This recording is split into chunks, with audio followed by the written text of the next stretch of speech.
Ngayong umaga, pag-uusapan natin, how's your faith? Nagtatanong lang po. Sa matagal na panahon na tayong Kristiyano, ngayon ay 2025 na, kumusta na ang iyong faith? Nauuga na ba o nananatiling firm? How's your faith? Nagtatanong lang po ako. Pwede niyo po bang tanungin niyo rin yung katabi niyo, kumusta na ang pananampalataya mo? Nawa ngayong umaga, hindi po ako motivational speaker. Gaya ng mga napapanood nyo sa social media, na kapag napanood nyo talaga namang nai-encourage kayo, lumalakas ang loob nyo sa mga hamon ng buhay. Pero mga kapatid, ang inyong pastor ay hindi motivational speaker. Pwede ko minsan ang salita ng Diyos na ipipreach ng inyong pastor ay mamotivate kayo. Pero hindi 100% motivational speaker ang pastor nyo. Ang inyong pastor, speaker ng God's Word. Tayo po tayong lahat, tayo po'y mananalangin. Ama naming Diyos, nawa tulutan niyo po na maging revival ang mensaheng ito. Muli naming ma-check the status of our faith. Mahalaga ito, Panginoon, at mahalaga rin na kumustahin namin ang aming lagay, ang aming status, ang aming pananampalataya sa inyong harapan. Tulungan niyo kaming maunawaan ito sa pamamagitan ng mga Bible character na iisa-isahin po namin. Gabayan kami ng banal na Espiritu at kami rin, Panginoon, na nagpapakumbabang humihingi ng tawad sa aming mga kasalanan or wickedness sa inyong harapan. Forgive us, Lord. Linisin niyo po kami. Ang banal na Espiritu ang siyang mangusap sa ikabuturan ng aming puso. Ang inyong salita ay muling maging talim at tumagos sa bawat puso po namin. Kailangan namin ito, Panginoon. We need revival ng aming faith. We need, Panginoon, na ma-check namin ito kung ano talaga ang tunay na ng kalalagayan sa paglipas ng mga panahon. Up to now, kumustahin namin ang aming pananampalataya sa inyo. Salamat po. Ito'y panalangin namin sa inyo. In Jesus' name we pray. Amen. Upo na po tayong lahat. Mahalaga sa Diyos ang faith. Mahalaga sa buhay ng Kristiyano ang faith. Kasi sabi ng Bible, for without faith, you cannot please God. Pwede mga kapatid, hangaan tayo ng tao. Pwede ang tingin sa atin ng tao, ng kapwa natin, ang husay-husay natin. Pwede ang tingin ng tao sa atin, ang galing-galing natin. Pwede tayong gawing idol ng mga tao. Napakahusay mo ganyan. Pwede tayong makarinig ng mga papuri galing sa tao. Pero kung ang buhay natin ay walang faith, hindi mo malulugod ang Diyos. Cannot be. Kasi, nalulugod lang ang Diyos sa buhay na mayroong pananampalataya. Alam niyo pa ang nakasaad sa Bible?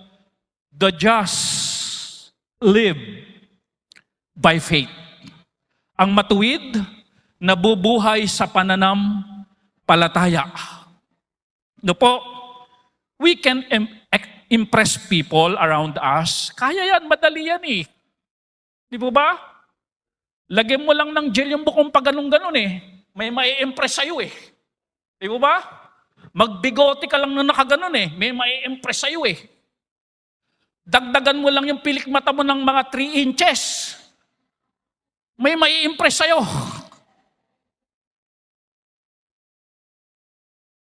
Tumulay ka lang sa alambre. May mai-impress sa'yo eh. Yung alambre nasa lupa. May mai-impress sa'yo. Pero ang Diyos, pag nakita ng Diyos yung buhay nating walang faith, sabi ng Panginoon, anak, ang buhay mo walang kwenta. Are you with me? Ang may kwentang buhay sa harapan ng Diyos, yung namumuhay tayo na mayroong pananampalataya. How's your faith? Kumusta na ang ating faith? Huwag muna nating tignan mga kapatid yung faith ng iba. Concentrate muna tayo sa ating personal relationship to God at kumustahin natin honestly before the Lord.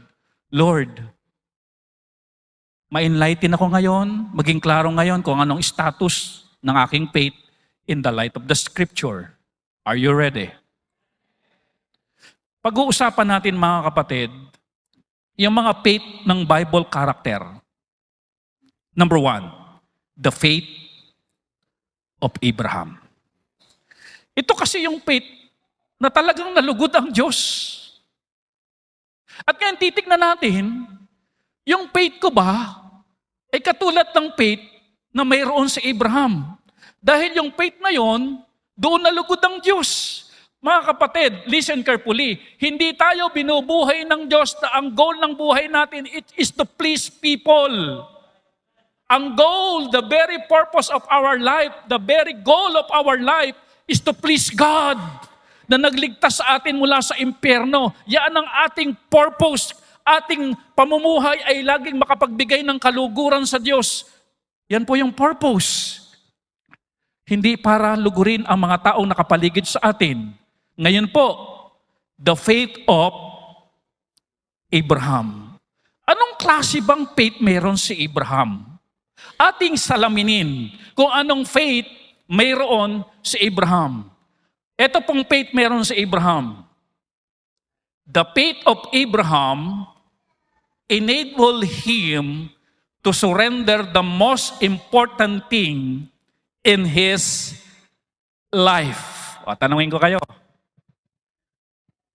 Ano, nung nabubuhay si Abraham, ano ang pinakamahalagang bagay na mayroon si Abraham? Nung siya'y nabubuhay, kayamanan ba? Pera ba? Ari-arian ba? Ano ang pinakamahalagang meron siya nung siya ay nabubuhay? Nung siya'y bigyan ng anak.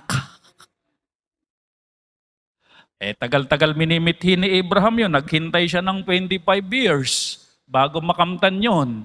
At nung makamtan na ni Abraham yung minimithi niya sa buhay niya, kasi kung kayamanan, mayaman si Abraham eh. Ang isa sa minithi niya talaga sa buhay na yon, magkaroon siya ng anak at ibinigay ng Diyos yung hinihingi niya na yon, anak. At yun nga po si Isaac. And then finally, wow! Ito na yung aking minimithi sa buhay. Finally, ito na yung aking anak. Ngayon, ito yon. Naging mahalaga kay Abraham ang kanyang bugtong na anak. Di ba? Bigatin san yon? Okay. Ngayon, ganito po ang ginawa ng Diyos. Genesis 22 verse 1, parang binigyan ng Diyos ng timbangan si Abraham. Abraham, bibigyan kita ng timbangan. Anong klaseng timbangan ang ibinigay ng Diyos? Genesis 22 verse number 1. And it came to pass, after these things, that God did tempt Abraham and said unto him, Abraham, and he said, Behold, here I am. Verse number 2. And he said, Take now thy son, thine only son Isaac, whom thou labes. Hindi sinabi ng Panginoon, yung yung lote mo na mahalaga sa'yo. Hindi sinabi ng Panginoon, yung mga tupa mo, yung mga alaga mong hayop. Hindi yun ang sinabi ng Panginoon. Ang tinukoy kagad ng Panginoon, yung kanyang anak, yung pinaka-importante, pinakamahalaga sa buhay niya, yun kagad ang tinukoy ng Diyos. At binigyan siya ng Diyos. Halimbawa lang naman to, hindi naman talaga binigyan ng timbangan, ano?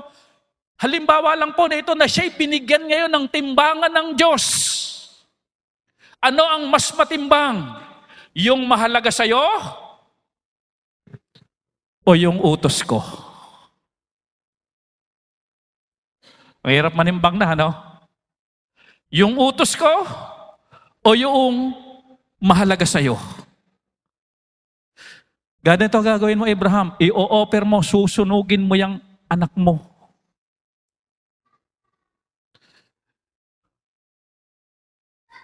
Amen? Ang hirap nito, Brother Kyle.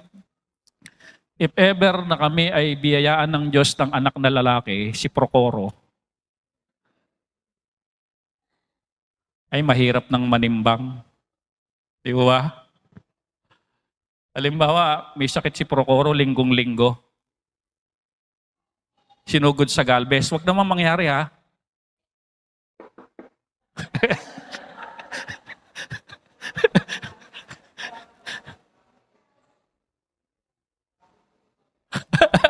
Eto kahoy.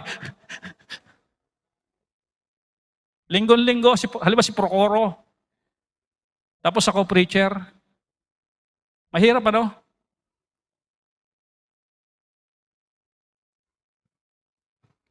Utos ko o yung mahalaga sa'yo? Alam niyo kung anong klaseng pananampalataya may si Abraham? Mas matimbang ang utos ng Diyos kay Abraham.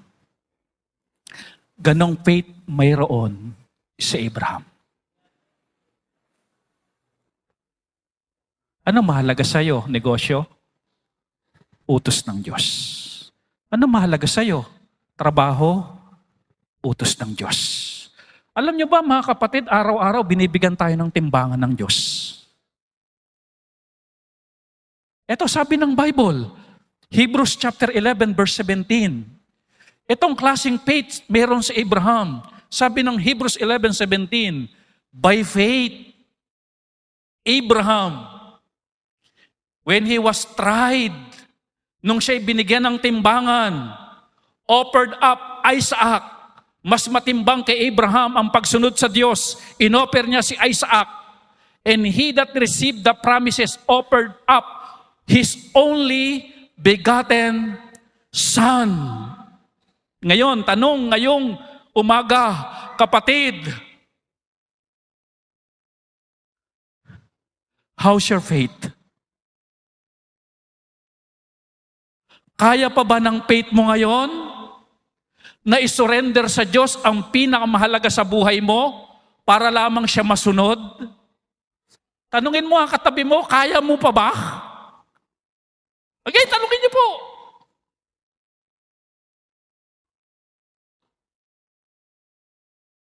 How's your faith? Kaya pa ba natin mga kapatid ipagpalit yung mga halaga sa buhay natin sa utos ng Diyos? Listen to this. Kadalasan kung ano at kung sino ang pinakamahalaga sa iyo, siya pa ang nagiging hadlang para sumunod ka sa Panginoon. Kaya nga po, from time to time mga kapatid, praise God! Dahil tinetest tayo ng Diyos. From time to time, up to now, pinapaalalahanan tayo ng Diyos. Up to now, binibigyan tayo ng timbangan ng Diyos. Baka mga kapatid, nahuhumaling na tayo na mas mahalaga ang mga bagay, persona sa atin kaysa sa Diyos.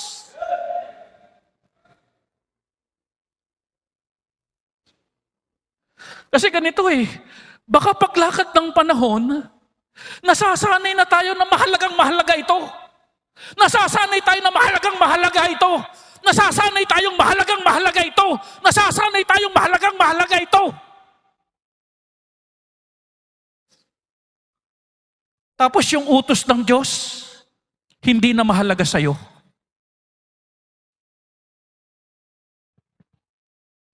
Kaya tayong baguhin ang ating pananaw ng mga sitwasyon at mga pangyayari sa buhay natin. Kaya. Pwedeng nung una matatag ang ating faith, walang talagang makakayanig. Pero kapatid, dumadaan yung panahon Nababago ang sitwasyon. Kaya nga nagtatanong lang po tayo ngayon, how's your faith?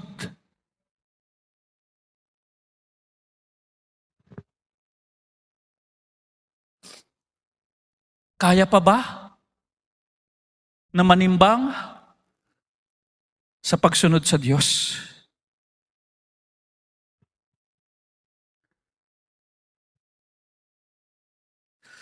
Kasi, as I said, kaya ganong pagsubok ang binigay ng Diyos kay Abraham. Kasi nakikita ng Diyos na mahal na ni Abraham si Isaac. Sabi ng Diyos, tignan ko nga ito. Kung ang pananampalataya pa rin ito, ako una kaysa sa mahalaga sa kanya. Bigyan ko nga uli ng timbangan si Abraham. Di ba maalala nyo nung sinabi ng Diyos kay Abraham, Abraham, umalis ka dyan sa bahay nyo. Pumunta ka doon sa ituturo ko. Okay si Abraham, sumunod eh. Kaya lang dumaan yung panahon nagkaroon ng changes eh. Di ba? Nagkaanak na eh. Eh yung aalis ka lang doon sa bahay nyo, pupunta ka sa ibang lugar, okay lang yun eh. Pero ibang usapan na ito. Anak na pinag-uusapan dito. Iba na yung sitwasyon. Binigyan uli ng Diyos ng timbangan. At nakita ng Diyos na yung faith ni Abraham, consistent. Sabihin nyo nga po, consistent. Ibig sabihin mga kapatid, pwede pala at kaya pala na ang faith natin, kahit gaano yung test ng Panginoon, kahit palala, kahit patindi, we can by the grace of God. Like the faith of Abraham. Nagtatanong lang po, how's your faith? Kayo po ang sumagot. Kumusta na ang ating pananampalataya? Mga bagay na mahalaga sa tao, puro P. Una, pamilya. Pangalawang P, pag-ibig.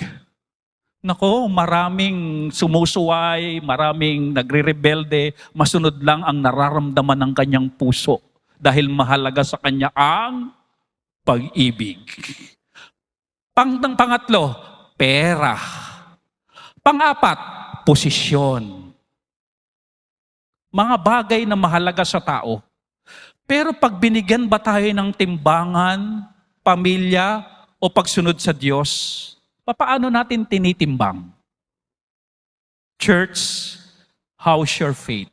Kumusta ng ating pananampalataya? Itong faith ni Abraham, kaya niya na isurrender ang pinakamahalaga sa buhay niya. Ngayon, ganito po, mag-evaluate po tayo, mag-realize tayo, Panginoon, ano ba yung pinakamahalaga na sa akin ngayon? May naisip na po ba kayo? Are you with me? Bibigyan kayo ng timbangan. O anak, pakisukat mo nga kung alin talaga lumalamang. Ako pa ba rin ba talaga yung pinakamahalaga na ikita mo at nararamdaman mo ngayon?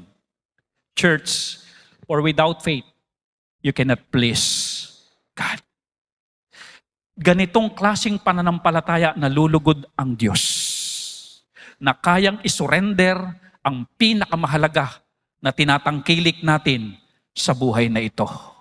Tandaan natin, mas mahalaga ang nagbigay kesa saan? Sa ibinigay. He is the source. Siya yung source eh. Kayang palitan. Kayang doblihin. Yung iniisip nating mahalaga. In fact, mga kapatid, doon binitawan ng Diyos yung napakaraming pangako kay Abraham.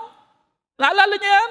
Nung sasaksakin na ni Abraham si Isaac, binawal na ng Diyos eh. Okay na, proven na ako mahalaga talaga sa iyo kaysa kay Isaac.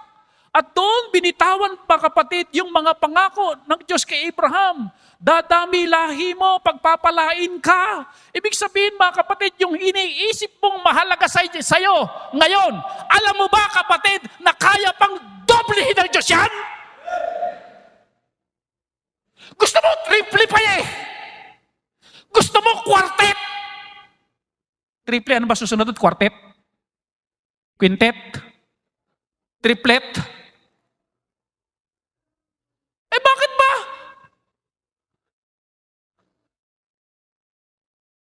Mahalaga sa iPhone 17.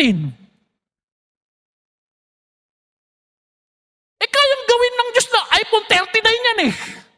Kung makikita niyang mas mahalaga siya sa'yo, are you with me?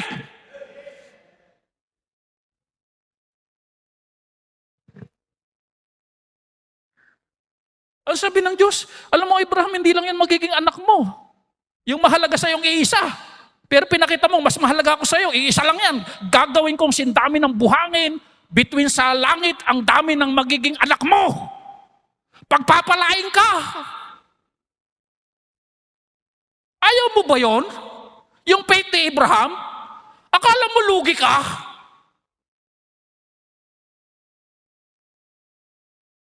How's your faith? Kapatid, kapag nalugod ang Diyos, kayang magbigay ng triple.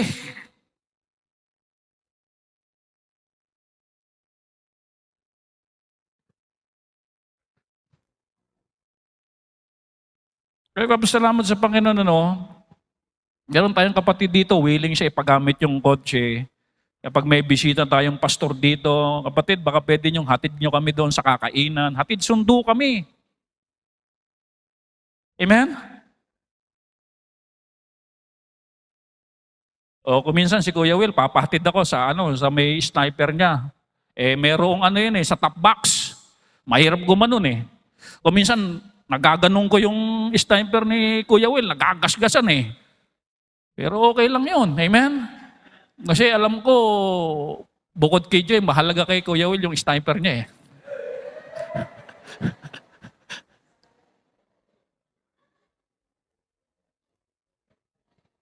May expire na yung lisensya ko ha.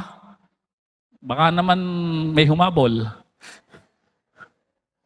Abay, pinaganda natin yung simbahan natin ganito. Ang sabi ni Gracia, gusto raw niya magpakasal sa ilog. Pambira, ilog lang pala. Dapat di na natin ginanito. Abay, mga may naglalapa pa ron, magpapalo-palo. Maingay dun. Kung minsan may nagpapalublog pa ng kalabaw dun. Abay,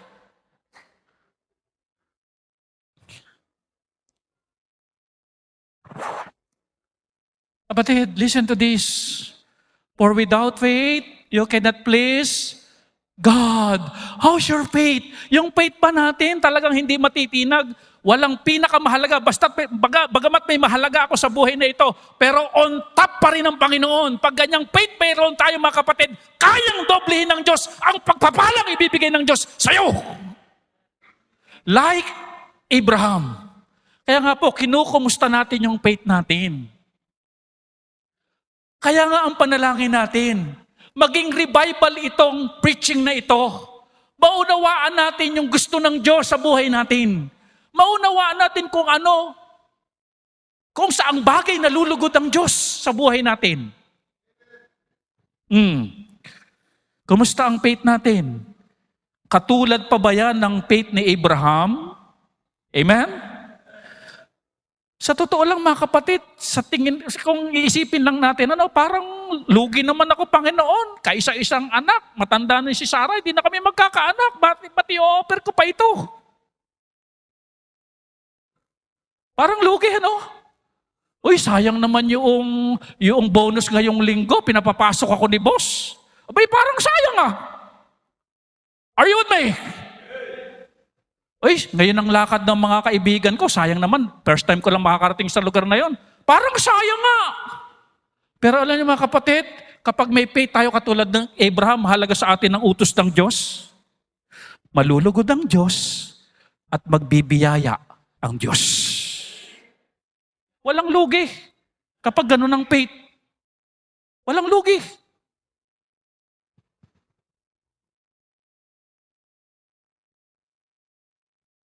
Pangalawa, the faith of Moses. Sabi ko minsan gano'n na tayo Puro panghihinayang na lang ang nasa puso natin. Wala na talaga yung utos ng Diyos. Huwag pong ganun. Sayang ang pagkakataon.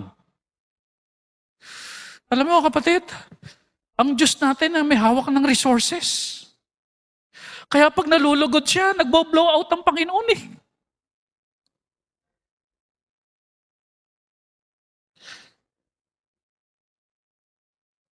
Pangalawa, the faith of Moses. The faith of Moses enabled him to refuse what? compromise. Yun ang faith ni Moses. Kapag compromise, refuse. Hebrews 11:24. Hebrews 11:24. By faith Moses, when he was come to years, yung bang umidad na si Moses, yung bang nasa wastong edad na, refuse. Ano na-refuse niya? To be called the son of Pharaoh's daughter. Sabi ng Bible, ayokong mapabilang sa angkan ng Pero. Ayokong mabansagan o tawagin na anak na babae ng Pero. Ayoko. Sabihin nyo nga po, ayoko. O, dapat ganun ang refusal. Ayoko. May nag-aalok sa'yo ng Barangay Ginebra. Ayoko. May nag-aalok sa'yo ng Yossi. Ayoko. Pinapasayaw ka. Ayoko. Amen? Iniimbitahan ka sa party-party. Ayoko. Listen to this. Gaano katindi itong ginawa ni Moses? Kapag napabilang si Moses sa pamilya ng Pero, yayakapin niya na ang lahat ng beliefs and practices sa Egypt.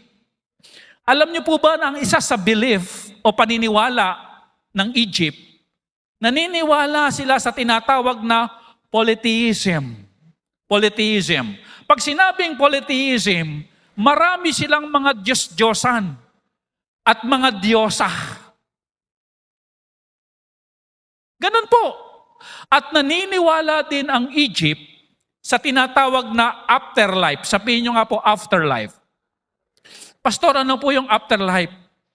Ang ibig sabihin ng afterlife, may kabilang buhay, naniniwala sila. May kabilang buhay kung saan ang kaluluwa ay patuloy na mabubuhay kung ang body ay ma-preserve or mummification. Kaya pala, no? Yung mummy, masarap yung pag niluto.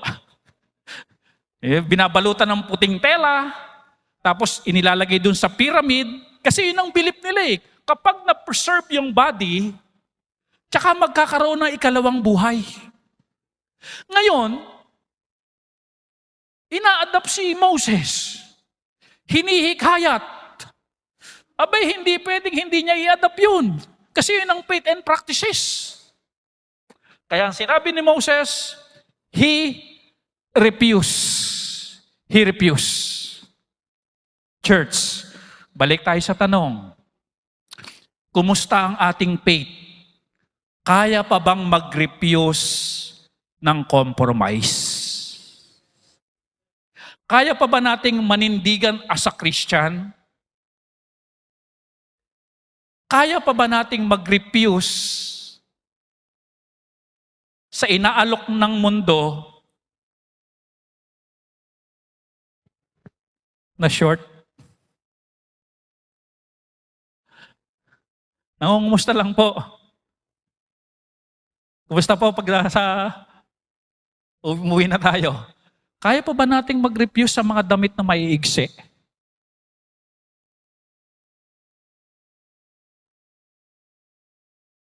The way we speak, kaya pa ba nating mag-refuse ng mga green jokes?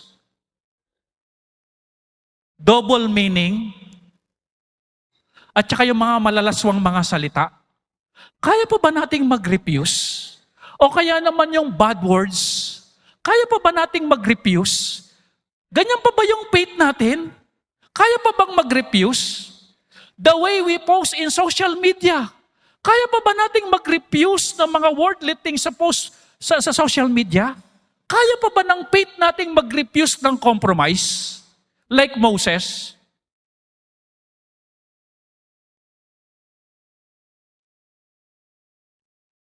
Kumusta mga kapatid? Yung mga pinaparinggan natin o pinapainggan nating musika, nasasala pa ba natin? Amen? Si JC, sinasala.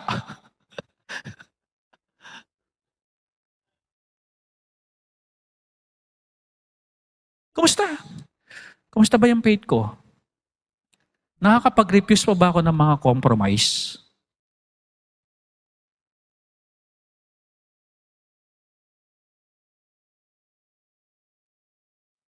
Another thing, Hebrews 11:25. Hebrews 11:25.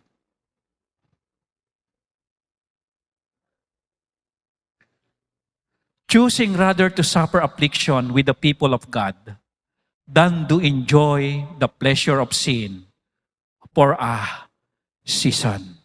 Yung faith ni Abraham, pangalawa, kaya niyang mag-refuse ng kasalanan. Kaya. Amen? Kaya pang mag-refuse ng kasalanan. Kaya niyang i-refuse yung gossip, yung lying, unfaithfulness, disobedience. Kaya niya. Choosing rather to suffer affliction with the people of God than to enjoy the pleasure of sin for a season. Alam nyo, meron naman talagang naibibigay ang kasalanan, kaya lang, ang naibibigay na pleasure ng kasalanan, sandali lang. Sabihin nyo nga po, sandali lang. Meron yung kasabihan enjoy now, pay later. Pero alam nyo kung ano ang nakakalungkot mga kapatid? Kapag nagbayad na tayo sa sandaling aliw o kasalanan, kuminsan ang bayad napakatagal. Matagal. Matagal. Alam niyo yung ginawa ni David kay Bathsheba? Ang tagal na nag-suffer ni David dahil sa kasalanang yon. Kaya mga kapatid, saglit lang naman ang kasalanan Lilipas din agad yung tukso. Pero kapag yan ay nirefuse natin, wala tayong yung aabangan na matagal na palo. Kung minsan mga kapatid, yung pangmahal natin sa buhay ang nadadamay. Di po ba? Para lalong mas masakit yung palo. Tama po. O tingnan niyo po ito. Nung mag-commit ng adultery si David, siya ba yung namatay? Siya ba yung nagkasakit? Hindi yung anak niya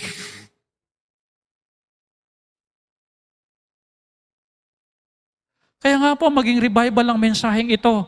Tanungin natin ang ating sarili, how's your faith? Yung faith ba natin, kaya pang mag-refuse? Kaya pa bang piliin si Kristo kaysa sa kasalanan?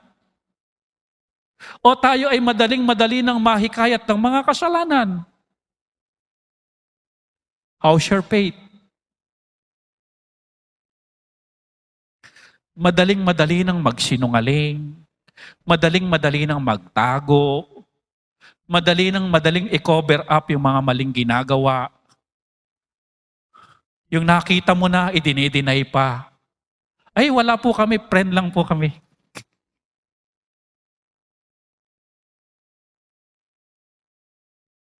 Abay, wala sa refusal. Di po ba? Lifestyle na.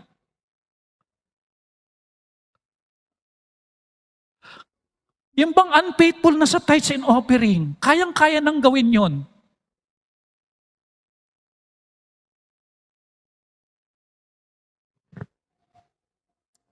How's your faith? Kaya pa bang piliin si Kristo? Well, of course, ganito, listen carefully. Hindi ka nag-tithes ngayon. Halimbawa, ang tithes mo 500, nagpunta ka ng McDonald's, may pleasure ibibigay sa'yo, nakakain ka ng McDonald's May pleasure, di po ba? Kaya lang ginawa mo kasalanan. Amen? Compromise. Sabi ng Bible, choosing rather to suffer affliction with the people of God. Yung maglakbay sila sa wilderness para itawid ni Moses doon papunta sa promised land, mainit, nasa wilderness, walang pagkain. Pinili ni Abraham yung mag-suffer siya doon kasama ang mga tao ng Panginoong Kristo kesa i-enjoy ang kasalanan for a season sa Egypt. Kesa i-enjoy ko sa McDonald's yung tithes and offering ko, di baling hindi ako kumain sa McDo. Amen? Pinili ko naman si Kristo. Alam niyo kung ano blessing kay Moses? Alam niyo blessing kay Moses? Ginamit si Moses na makapagsulat ng 5 aklat sa Biblia. Lugi ka ba kung susundin natin yung faith ni Moses? Ngayon, pinag-uusapan natin. Birain mo kapatid, writer ka ng first 5 books of the Old Testament. Grabe yun ah. Tagal-tagal na ng Biblia hanggang ngayon, kilala si Moses ng mga nagbabasa at nag-aaral ng Biblia. Pagamat din siya nakarating sa promised land, pero iba pa rin si Moses. Si Moses pa rin ang ginamit ng Diyos para hatiin ang dagat na pula. Si Moses pa rin ang ginamit para yung 10 plagues ay mangyari sa Egypt. Si Moses pa rin ang ginamit ng Diyos para yung 10 utos maibalibag sa mga disobedient.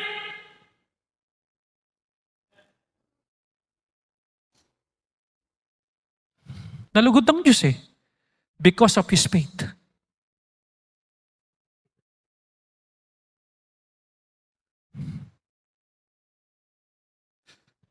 The faith of Moses enabled him to choose Christ over temporary what? Riches. Hebrews 11:26. Esteeming the reproach of Christ greater riches than the treasure in... ganito faith ni Moses, hindi mo kayang silawin sa pera. Sabihin nyo nga po, pera. Hindi nyo kayang silawin sa pera si Moses. Ganong faith meron siya. Hindi niya gagawing Diyos ang pera. Ang tinitignan na totoong pera ni Moses, yung nasa langit. Amen? For he had respect unto the recompense of the reward. Kumusta ang ating faith? Kaya pa bang piliin ang Panginoong Kristo kesa pera o yaman? Kaya pa ba na ang Sunday is for the Lord? Are you with me? Kaya pa ba na ang 10% is for the Lord? Kaya pa ba ng faith natin yan? Kaya pa ba na ang prayer meeting is for the Lord? Kaya pa po ba? Are you with me? Ganun po yung faith ni Abraham. Binigyan din ng timbangan si Abraham. Pleasure, mayaman ka, may pera ka, o ako? Panginoon, mas matimbang pa rin po kayo. Timbangan. Pangatlo,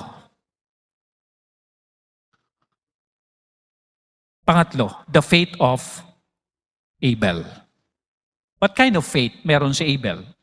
The faith of Abel enabled him to offer a more excellent sacrifice.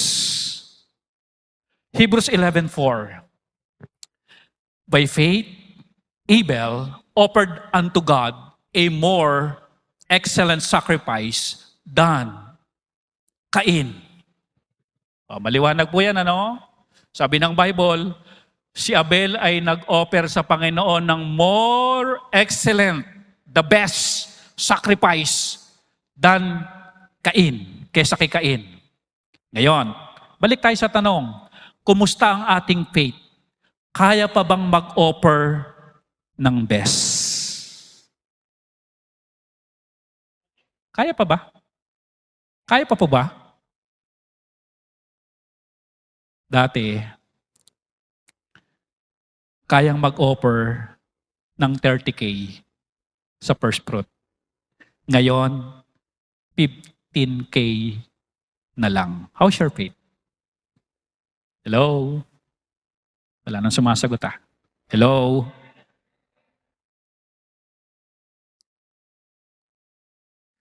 Dati kayang mag-sacrifice. Ngayon, doon na lang sa madali. Again, mga kapatid, lumilipas ang panahon. Gusto lang natin makumusta. Ano na ba ang lagay ng iyong pananampalataya? Dati ang giving sa Kanya, blessing. Ngayon, burden. Alam nyo, nakakalungkot isipin, ngayon ang prinsipyo na ito, practical ang buhay. Dapat practical tayo. Are you listening? Dapat practical. Bilang Kristiyano, dapat practical ka. Lester, dapat ikaw, Kristiyano ka, di ba? Dapat practical tayo. Grace, Kristiyano ka, di ba? Dapat practical tayo. Kapatid, hindi yun ang turo ng Bible. Amen? Walk by faith, not by sight. Di ba, Sir Lester, pag sinabing sight, practical? Kung ano nakikita. Kapag tinuos mo yung income mo, sight yan eh. Hindi yun ang turo ng Bible. Ang turo ng Bible, walk by faith. Hindi yung maging practical ka ng maging practical. Are you with me? Pag sinabing faith, yung nagtitiwala ka sa Diyos. Amen? Kapag pinairal natin ang pinairal yan at yan ang pinamuhay na natin at yan ang naging prinsipyo natin, delikado ka. Maraming tatamaan sa Biblia na utos ng Diyos na hindi pwede yung sinasabi mong practical. Are you with me? Meron yan pwedeng paggamitan, pero kapag yan ang buong prinsipyo mo, mayroong tatamaan na prinsipyo ng Bible, yung pagiging practical. Hindi lahat applicable ang practical. Are you with me?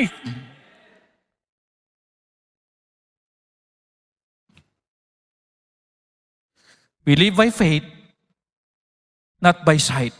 The just shall live by faith. Amen?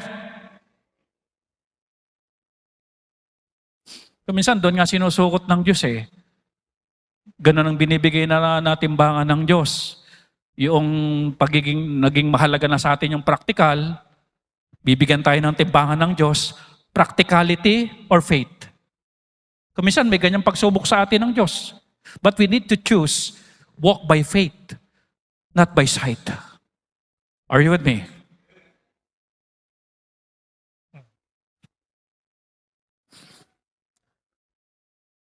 Ang sabi ng Diyos, Gideon, lalaban kayo. Kumuha kayo ng banga. At saka yung yung sulo. Diba? Lalaban. Pag practical ka, lalaban ka, ano dadalhin mo? Sword. Sabi ng Diyos, ikutin nyo ng 7 araw yung Jericho. Kung bawasakin mo, kapatid, yung pader, ano kailangan mo? Iikot ka o umaso? Maso. Pero hindi nang utos ng Diyos, umikot kayo. And then, pang 7 araw, tsaka kayo sumigaw. Abay, 7 araw daw di nag-toothbrush. Tapos nung pagsigaw, syempre, alam mo na. May power talaga, di ba? Nakukuha niyo po ba ibig kong sabihin? Abay, ang Kristiyano, hindi puro practical. Kapag tinuos nyo nga pera nyo magbibigay pa kayo ng first fruit, parang hindi practical, mababawasan kayo ng 1 buwan. Pero alam niyo kung mga kapatid, kung sino yung gumagawa nyon, siya yung umuunlad ng buhay. Iba yung pamamaraan ng Diyos para ka umunlad. Kaysa kung minsan yung paraan ng tao na masyadong practical. Tama po ba? Again, church, maraming hindi masusunod na utos ng Diyos kapag ang buong buhay natin, ina-apply natin yung pagiging practical. Sabihin nyo nga po, practical. Kuminsan kasi nawawala na yung tiwala sa Diyos. Umaasa ka na sa galing mo sa pagiging practical. Are you with me? Ang husay ko pag pinag-usapan ng practical. Magaling ako dyan. Abay, magaling ka na talaga kaysa sa Diyos. Ang gusto ng Diyos pagtitiwala. Ito si Abraham, practical Offer mo anak mo, nag-iisang anak, di ka magkakanak. Practicable ba na? Ang pangako ng Diyos, magiging marami ang kan mo, tapos sasabihin ng Diyos, patayin mo anak mo? Practical ba yon? Hindi po Live by faith, not by sight. Tulungan ako ng Diyos Alam niyo mga kapatid, bilang patotoo, to God be the glory. Hindi ko po dinidecrease ang aking first fruit. Are you listening? Eto na, babangga na si practical. Pag pumasok na yan, babangga na yan. Nako, may bibiling ka pang ganito, may bibiling ka pang ganyan, kailangan mo pa ng ganito. Ayo nga Lord, pasensya na, bawasan ko first fruit ko. Ngayon ito lang kaya kong ibigay. Di ba yan ang kalaban, mga kapatid, sa pagsunod sa Diyos? Are you with me?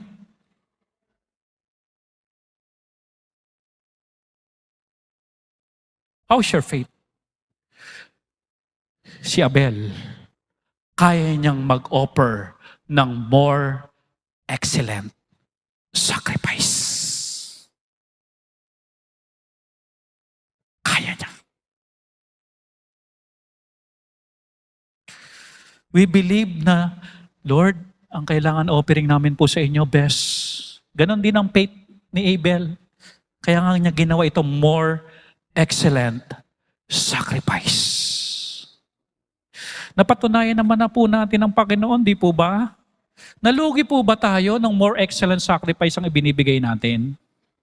Hindi po. Kasi itong klaseng faith na ito, nalugod ang Diyos. Katulad ng faith ni Abel.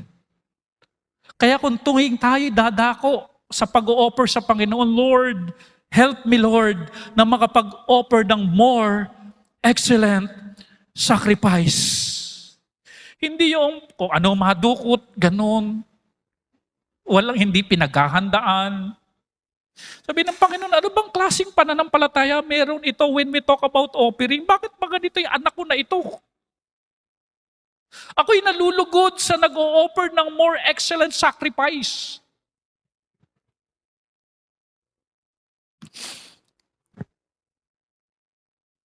The Bible tells us, God testifying of His gifts and by it being dead, yet speaketh. Speaketh. O ito, naalala niyo yung babaeng balo? Yun na lang ang pera niya. O, pagganahin niyo practical. Yun na lang ang pera niya. In-offering pa. Pag pinagana niyo ang pagiging practical, hindi mo i-offer yun eh. Wala kang pamasahe, wala kang pagkain. In-offer ng babae. Sabi ng Panginoon, saan man mabanggit ang ebanghelyo, mababanggit itong babaeng ito. Amen? Isa sa goal ko, pagdating ko sa langit, hanapin yung babaeng yon. Gusto ko siyang makamayan. Amen?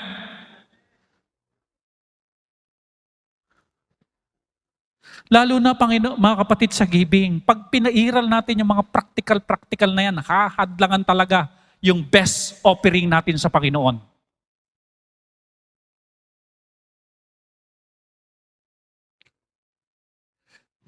Pang-apat, at ito yung huli. The faith of Rahab. Again, wag niyo po ako ma-misinterpret. Ulitin ko lang po, may tamang lugar ang practical. Pero kung yung practical na yan ay babanggain na ang utos ng Diyos, itabi muna yung pagiging practical na yan. Hindi daw lulugod ang Diyos kapag yan ang buong buhay natin, yan ang pinabuhay natin. The faith of Rahab. Anong klaseng faith meron si Rahab? The faith of Rahab in God enabled her to change her life and to be used by God. Sino po ba itong si Rahab? Hebrews 11:31. By faith, the harlot Rahab. Itong si Rahab, prostitute. Harlot. Pero alam nyo, sa pamamagitan ng kanyang pananampalataya, binago ng Diyos ang kanyang buhay at ginamit pa ng Diyos ang kanyang buhay. Binago, ginamit. Perish not with them that believe not.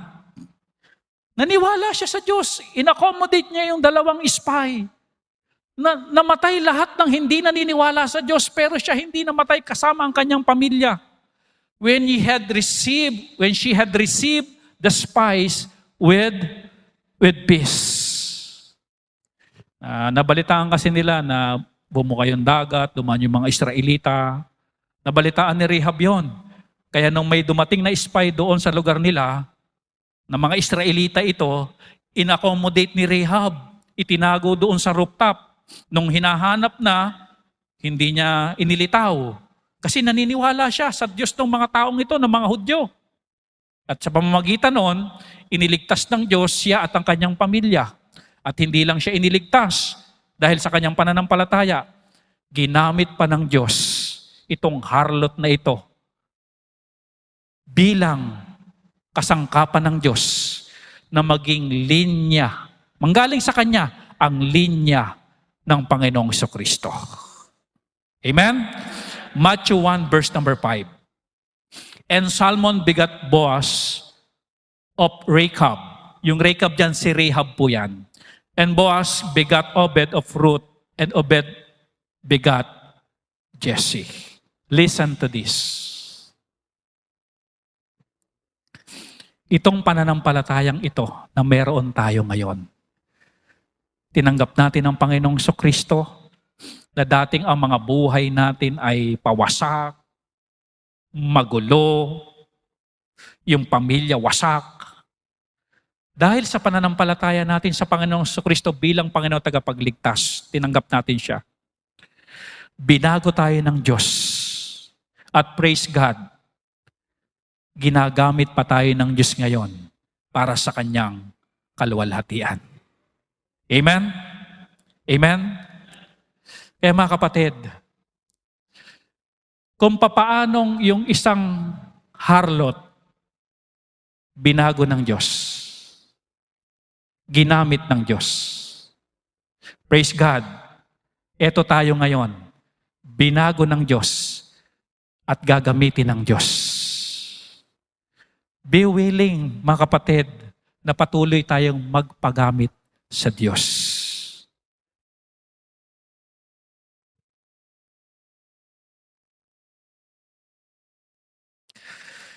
Salamat sa Panginoon. Kung hindi sa Kanya, baka kung ano na pinagagagawa natin, baka ngayon wala tayo dito. Baka ngayon nasa sugalan tayo. Baka ngayon may hangover tayo. Baka ngayon meron na akong 5 kinakasama. Mga pamilya ko. Ganon. Kung hindi kay Kristo, baka nagtuloy-tuloy tayo sa buhay na walang kwenta. Ngunit dahil kay Kristo, nahinto yun. At binabago tayo ngayon ng Panginoon from glory to glory. Praise the Lord. Praise the Lord. Sa pananampalatayang siya ang author at siya ang finisher. He is the author and the finisher of our faith. Salamat sa Panginoon. Ngayong umaga, as I said, how's your faith? Ito bang faith natin ay katulad kay Rahab? Na patuloy na nagtitiwala, Lord, rebuke me, Lord. Correct me, Lord. Para patuloy akong mabago. Ganyan pa ba yung faith natin? O kapag tayo ay tinatamaan na ng preaching, ayoko niyan. Ako na naman ang pinatamaan. Itong si Rahab, mga kapatid, na bago ang buhay at ginagamit ng Diyos. How's our faith? How's our faith? Ang faith pa natin ay submissive pa sa preaching, sa salita ng Diyos? Submissive pa ba sa mga utos ng Diyos? Submissive pa ba sa Diyos? Importante pa ba ang Diyos? Ganyan pa bang faith meron tayo? O naalog na, nabago na, naiba na ang tayo ng ating pananampalataya? Na weaken na, humina na, nang lamig na. I pray to the Lord na ma-revive ngayon ang ating pananampalataya. Hindi pa huli ang lahat. Ito'y tsansang ibinibigay sa atin ng Diyos to repent at manumbalik sa sigla na dati meron tayo. Ngayon, kung masigla, praise God, amen? At ipagpatuloy po natin. Kasi kapag walang faith na ganito ang Kristiyano, we cannot please God. Walang kwenta ang buhay natin. Amen? Nabubuhay lang tayo, pero ang Diyos, tinitignan tayo, sabi ng Diyos,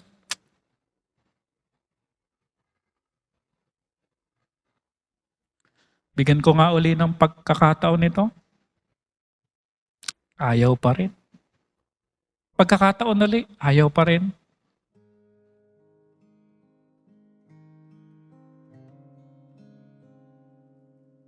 Ama naming Diyos, salamat po.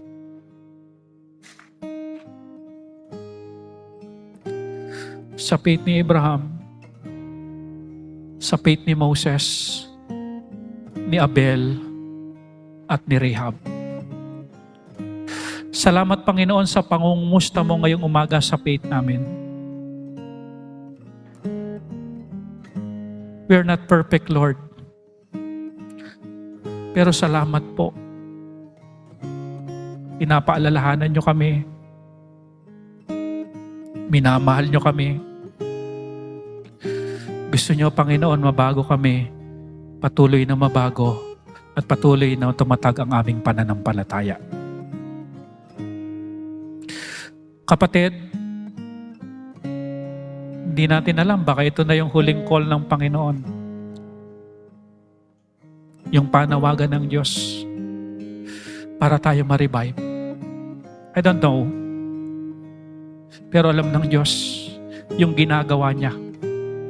Alam ng Diyos kung yung mensahe niya.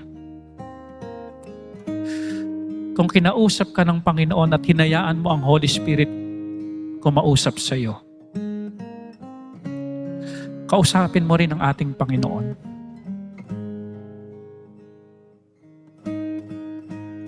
Kausapin mo rin ang Panginoon dito sa harapan.